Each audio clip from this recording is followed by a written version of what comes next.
24-year-old Kyle Lynch was sentenced this afternoon for a Class A felony charge of child molesting. News Channel 18's Kristen Majorano has more now on our top story. Kristen, how long will Lynch spend behind bars? Well, Jeff, Tippecanoe Superior Judge Randy Williams sentenced Lynch to 70 years in prison. Lynch's attorney Patrick Manahan says because his client will be classified as a credit 4 restricted felon, he'll serve about 85% of that time, or close to 60 years. Lynch was very quiet in the courtroom, but then later lashed out. Came right in my face. Some of the only words spoken by 24-year-old Kyle Lynch after a judge told him he would spend the next several decades in prison for child molesting.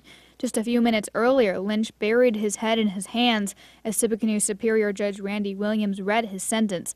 The court's decision was welcomed by investigators of the case.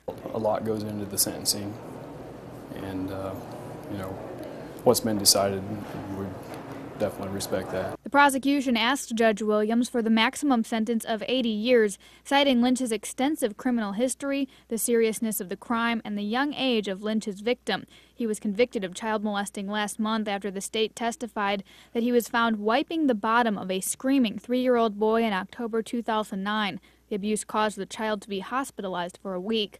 But Lynch's defense attorney, Patrick Manahan, says the sentence in this case doesn't fit the crime. It's hard to ever justify a child molesting and the harm that comes with it, but it's hard also to say that it's more serious than a murder or 2 murders. In court, Manahan pointed out a doctor's report that said Lynch has several mental health problems, including post-traumatic stress disorder and major depressive disorder. Manahan says Lynch was also molested extensively as a child between ages 6 and 15. He's never had anything in his life. He doesn't have much of an education. He has significant mental health problems. He functions at a low level. It is a horrible life, and now he's going to spend the rest of it in prison. In court today, Lynch did request additional counsel to appeal his verdict. Kristen Majorano, News Channel 8.